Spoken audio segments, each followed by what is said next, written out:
Тэгээ тэр хүү амьд гарсан. Тэр хүүхдийн нэрийг Золбоо гэдэг байсан баг. Тэгэд бис яг үнэнгээсээ том болвол яг ийм хүүхдтэй болол тест яг үнэнгээсээ ийм нэр өгнө гэсэн чинь зохиолоо уншид би гайхсан ш. Хүний амьдрал яг үлгэр домог шиг ямар сони давтагдаад биелээд мөрөөдөл нь биелээд байгаа юм шиг те.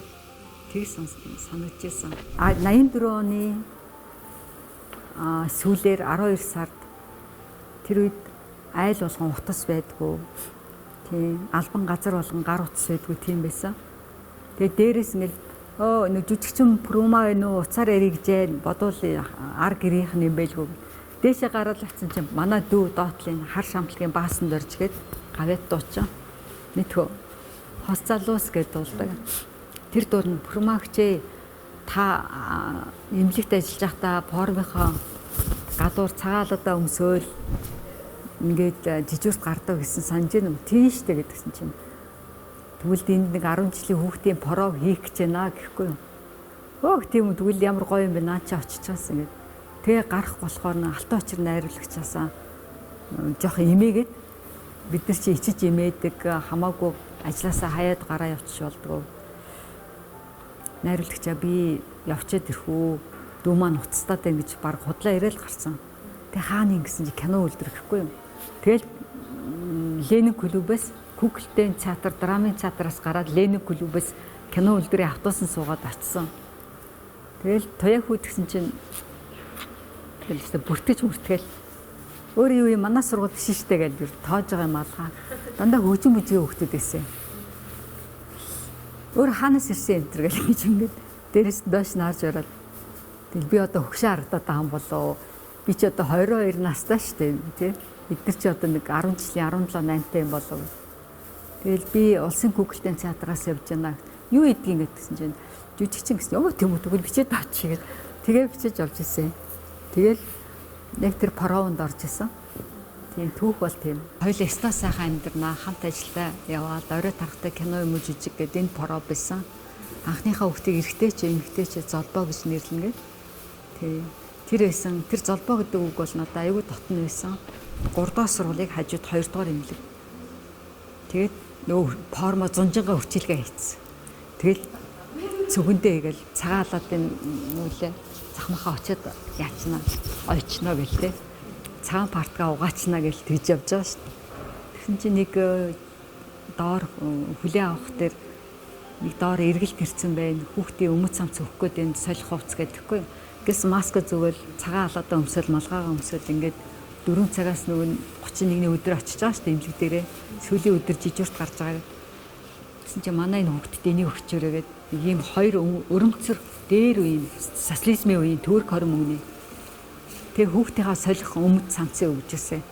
Ээж чи энийг өгсөндөө гэдэг ийм модон сараалжийн орон дээр байдаг. Сахиургүй хүүхдүүд. Тэгээ нөгөө өрөмцөр бичээний тэр савсараар ингээд тавиад өгцөн. Нэг харахаар ингээд хоёр шүдэрээ имрээл.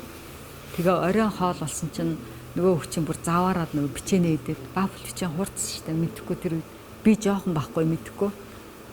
Тэгээ хоолыг нэдүүлчихэл оройн бүгдийн нэрийтэл ингээд кошонк тавиад бийц суулдаг. Яг ижлэгээ ягаан дээлтэй цэнгэр парчтай тийм хүүхдүүд, сахиургүй хүүхдүүд. Тэгээ нөгөө хүүхдийн хажууд уйлаад тахаар нэг хажууд нь шүн жоохон дуг хийх гээдсэн чинь тэр хүүхдийг 2 удаа бөөлжсөн. Тэгээд нүдэн цаашаа ороод хоржгонд орсон юм. Тэр хүүхд тэгээд би маргааш юу захмахаа чиндүүдэгүү формоч парч бүр ингээ амар л юм өглөө ингээ харсан чинь ээж нь ирсэн эмчнэр бүгдээрээ ирсэн совлогч эмчнтэй хэлж байгаад би одоо хичээлдээ явъя гэж байгаа л явсан хичээлээ тараад би яг тэр эмнэлэг рүү дахиад очдог нөгөө хүүхд яаж байгаа бол гэж тэгээд хичээлээ тараал тийшээ явдаг бүр юутай цүнхээ өрөөл тэгээ ийм том нэг ийм тусгаарлагч шилвэдэг штэ цонх ингээ харахаар туслыг л явж идэх те. Тэгээ тэр хүү амьд гарсан. Тэр хүүхдийн нэрийг Золбоо гэдэг байсан баг. Тэгэд бис яг үнэнгээсээ том болвол яг ийм хүүхдтэй болол тест яг үнэнгээсээ ийм нэр өгнө гэсэн чинь зохиолоо уншид би гайхсан ш. Хүний амьдрал яг үлгэр домог шиг ямар сони давтагдаад биелээд мөрөөдөл нь биелээд байгаа юм шиг те. Тэг санагдчихсан. Тэр чинь ураг өстой. Тийм сенсац болно гэж боддог шүү дээ. Тэр үед сүүнд очирлах гэж ингээд айгүй урт очор болдог шиг билетэнд хүртэл очрлдог байсан. Тэгээд тэрийн гудамжаар автобусанд суухаар үрлээ явж гин. Одоо тэгэхээр шууд зураг авахыг гэхгүй шүү дээ. Найруулагч, туслах найруулагч, хөгжмийн зохиолч хамтарч тоглож байгаа дэлгэр баяраа. Тэгэл тэр олон ангийн хүүхдүүд бүгдээрэнд нь би баярлж явдаг. Бид бүгдээ Монголын байтугай дэлхийн бүх хүмүүс мэдэх байх. Пушкины Алтан загсны үлгэр гэж яддаг штэ. Тэгээ акцив ах ингээд тэр порлонд маань алтан боронц шингээгээд ингээд яатсан. Би яг ширмнийхаа доор ингэж яхад заримдаа ч юу яадаг өвдөөл нүд улаагаал ингээд захтнаал. Тэгээ давхар гэрэл харахаар бүр өвдөөл. Тэгэд яг тэр золгуулдээ надаас анзаараагүйгээс болоод бас хортоо будаг штэ тий. Энэ салстын архаг өрөвсөлтэй болоод дахир дутгийн гөрөвт ороод ийм ажиллаа хийж чадахгүй болоод тэгээд ингээд дээш хараад хилтдэг заримдаа уйлантэй гэрийнхэнтэйгээ тэгээ миний ээж бол агуу 9 хүүхэд гаргасан бас би ихрийн ураг тээгээд бүгдийн сайхан өсгөөд тэгээ миний хүний хөл нүцгээ яваарэ эрүүл агаарт гарангуутаа л гэж хэлсэн. Тэгээ уйдаад байвал миний хүү чалхаагч дээрээ очиод оюутал сурвал яасан гэд тэгээ тэр намайг аягүй сэрэж өгсөн. Тэгээд бараг л өдөрч өглөөнөөс ахуулаад өдөрч ингээ пижакны мөрийг ингээд гараараа шидэж жагаад үзүүлэхээр яасан заваарсан гэж ингэж ураад бараг шидчихдэг байсан. Би тэр хатуу багшийнхаа одоо хамаатны хичээхаа буйнаар одоо өрнөө ингээд үйл хийгээ явж байгаа нь чалхаагчтай их баярлдаг. Ээжийн мань талын чи одоо 2000 оны үед шүү дээ. Нэг юм нүүрний тос авдаг гэсэн би чицэргантай.